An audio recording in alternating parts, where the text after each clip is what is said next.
in San Francisco 3 months ago, since a lot of innovation were born in this area, especially on smartphone, I really think here is the most advanced technology and idea center in the world. Before we moved on our focus innovation, I would like to share the basic information and our strategy of KDDI to give you more idea of the company. KDDI was formed in 2000 by the merger of IDO, KDD, and DDI. We're the only telecom provider in Japan with mobile, wireless broadband, fixed broadband, and cable business unit.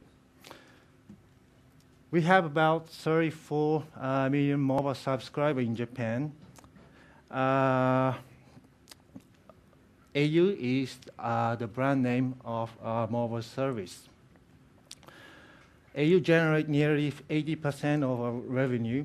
Our total annual revenue is around $40 billion. KDDI is TDMA 2000 operator, and we do not sell iPhone.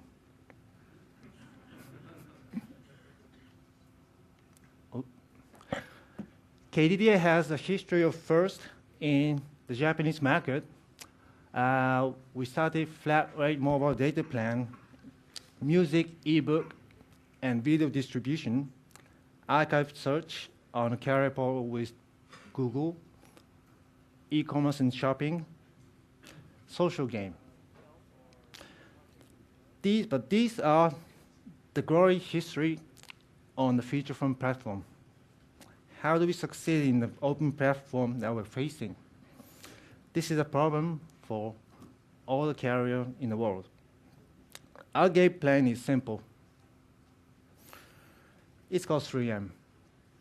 Multi-device, multi-network, multi-use. The concept of 3M is to deliver rich content through multiple network access from any device. Multi-network, we have invested in LTE and WiMAX. Our WiMAX hybrid phone are already in the market, and LTE end of 2012.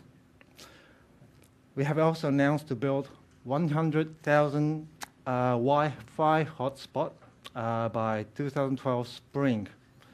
It's free for KDDI smartphone users. We're planning to provide the best connection by providing multiple reliable network. To realize multi-use, there are 3 keys. One is simple sign-on and payment. AU1 ID is our ID enables purchase apps at our marketplace with secure carrier payment. ID the same as phone number, so you just need to set a password. It's very simple. We're enhancing our carrier payment environment on virtual and physical market. Second key is promotion.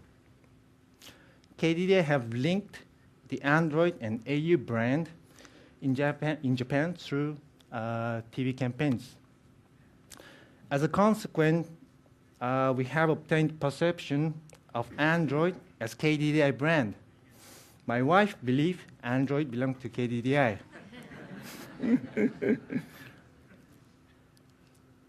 Key 3, provide the best application lineup. We have our own marketplace called AU1 Market. Unlike Android Market, enables subscription models. Number of apps are much less than that of Android Market, but most of our smartphone users download apps through our marketplace since it is optimized for Japanese taste and user accept it. We have also strategic apps that are preloaded in a smartphone. This is the area that I work on. 2 apps on the top is our branded apps. Lismo is our entertainment service, consists of music, video, and ebook. Music, we provide unlimited service like Spotify. It's paid up. It's about 15 US dollar per month. We use distribution platform of KKBox, which KDDI invested last year. Core service of video is video on demand. Platform is built in-house, but now we're trying to merge mobile, IPTV, CCTV platform into one. Ebook, we use the same platform as Sony's ebook reader. The platform is built and run by a joint venture of Sony and KDDI and two other companies. And AU1 News EX is a news distribution service joint venture of KDDI and Asahi Media Group. There are also strategic apps with third parties brand. Gree is Japan's largest social gaming platform. Gree and KDDI working together for more than 5 years. We deployed first social game on feature phone. Gree was early stage startup when we worked together, but now they became one of the most popular social game platform in the world after the acquisition of OpenFaint. Skype, collaboration with KDDI, Skype call or carry-over circuit-based voice channel in order to maintain quality. This is similar to Skype Mobile of Verizon Wireless. Facebook and KDDI worked together and created original function. You can find friends on Facebook automatically from the record of email that have been sent or received from a KDDI phone, so you can easily find friend. Our mission is to provide new experience to our smartphone user. Penetration rate of KDDI smartphone user is less than 10% now. Most of our potential smartphone customers do not know what to do with smartphone, so we need to attract them by showing good applications. Our innovation area is following 4 items. First, innovative consumer service to create value on the new platform. We think that innovative service is something can change or improve people's life. In most cases, it disrupts existing industry. But KDDI like innovation. We are open to work together even if it's destructive to our industry like Skype. Second, application suited to mobile 4G broadband. Most 3G, 4G hybrid smartphone will be lined up this year. The main purpose of launching hybrid phone is not to solve the 3G congestion problem. It is to provide better user experience by high-speed broadband. In order to enjoy broadband, video is a good example. Watching YouTube in better quality is not enough. With broadband in your hand, videos should be more interactive and social, like photo now. So I'm expecting video to be more personal and shared. I'm looking for something accelerated. Third, service that keep the customer experience simple. In order to attract wide range of generation, the basic concept of the service and UI design must be simple. And fourth, cross-device services which enrich multi-device experience. As we have mobile and fixed customer base, we are looking for good cross-device services. However, it is difficult to find succeeded business model or product in this area. So we'll be happy to discover new cross-device services and platform that is better than Apple TV with AirPlay. Opportunity for partnering. KDDI have a lot of experience on mobile content business. Do you know how large is the mobile content business market in Japan? According to a research company, in Japan, there's 80 billion US dollar per year.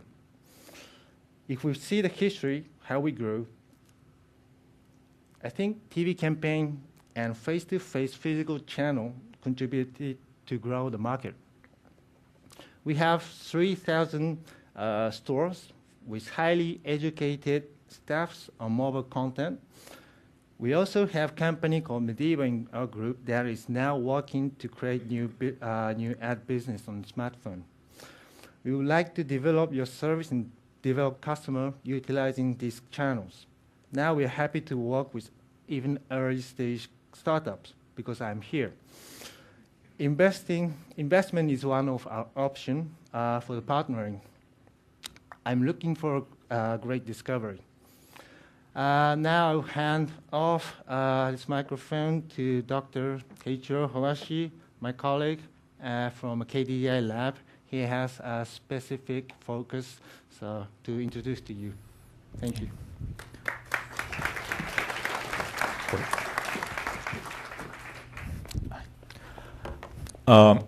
Hello, good morning. My name is Keiichiro Hoashi from KDDI R&D Laboratories. KDDI Labs is the sort of like the research institute for KDDI. We have like 250 researchers back in Japan who are taking care of like research all over the communication layers, from the infrastructure to the network and to the applications. So I would like to briefly introduce the activities we have started in this in the Silicon Valley area. So we have started our office at the Plug and Play Tech Center in Sunnyvale last May. So it's been like 4 months since we've came here, and I'm currently leading a team of 3 members. 2 are from the research side, and there's a person from the development side. So so we're a pretty small team right now, and hopefully we can expand later on. So so why are we here?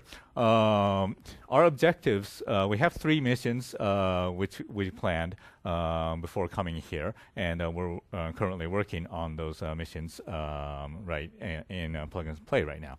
So the first mission is to deploy our technology, which we have developed, to the US and global markets. We believe that this is a great opportunity to expand our research and deploy the business based on that. The second mission is to accelerate the research which we were doing in Japan, and find some partners to sort of like accelerate the research and also the development of practical applications based on those research seeds. And the third mission is to, well, like anyone else, I guess, is to find like future directions which we should pursue both in research and in development. So we're looking for exciting startups which can work with us, and maybe we can support them to bring their service back to Japan. So since we're a team of 3, we can't take care of everything. So our team right now is currently focused on social media applications, and I will explain what we're trying to deploy here in the next few slides. So so the thing we're trying to deploy here is this application called the Social Media Visualizer. And what it does is it's a Twitter analysis engine. So our system grabs the tweets of a user and then looks into the actual text of the tweets, and then presumes what kind of user he or she is. So our technology can enable the automatic guessing of the gender of the user, the approximate age range, what kind of hobbies and interests they have, and so on. And this is the sort of like the tablet application we've developed based on this technology, which is a TV remote control, which is too big to lose. But the size is not the point. The point is that the presumption information can be displayed on this tablet while you're watching TV. So it's so by this we can provide the user a new experience about not just watching TV, but also watching what the users think about the program, and also what kind of users are actually watching the program right now. And so that this application got an award at CTEC, which is a consumer electronics show in Japan, and it was selected by U.S. journalists. So that was kind of the things we thought was really great about our application. So we have a demo on YouTube, but yeah.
This software runs on an Android tablet. To relate Twitter comments to content, the hashtag is used. In Twitter, hashtags classify comments into groups to specify what content the comments are about. In addition, profile estimation technology developed by KDDI R&D Labs is used to automatically estimate the age and gender of Twitter posters. This makes it possible to display opinions and ratings by viewers with certain attributes.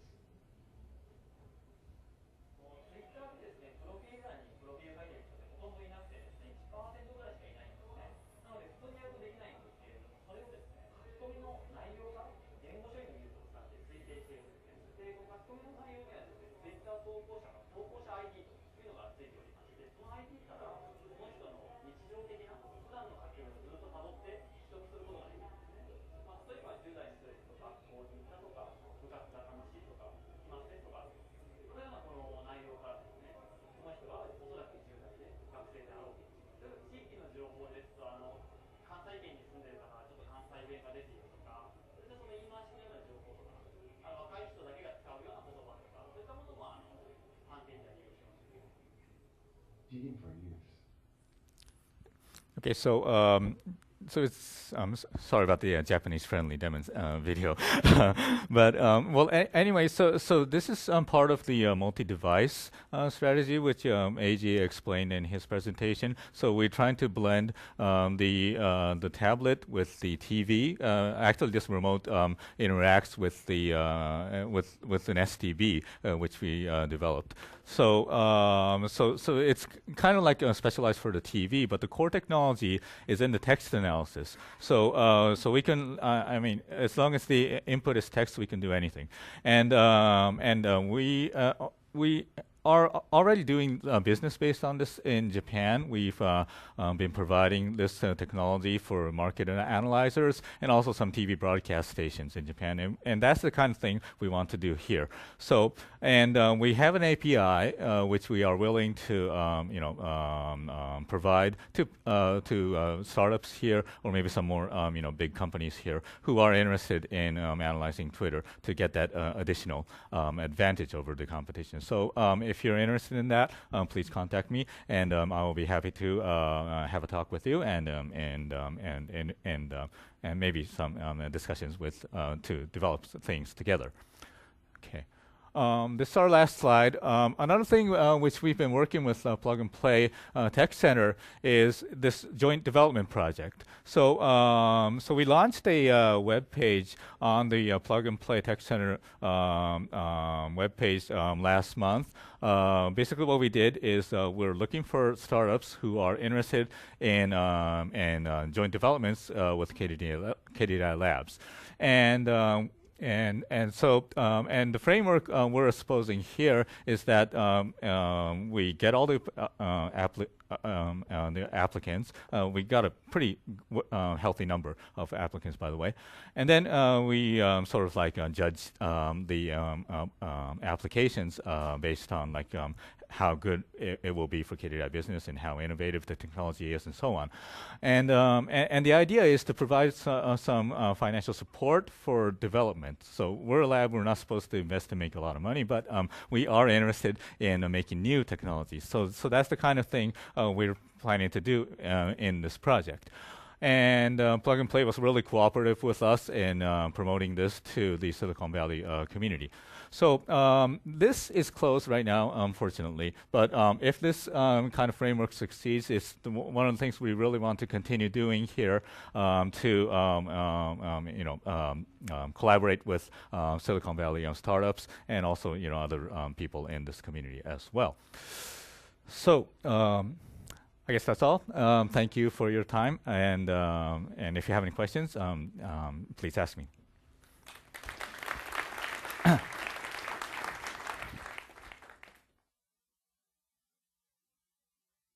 if we can bring the mics down that side.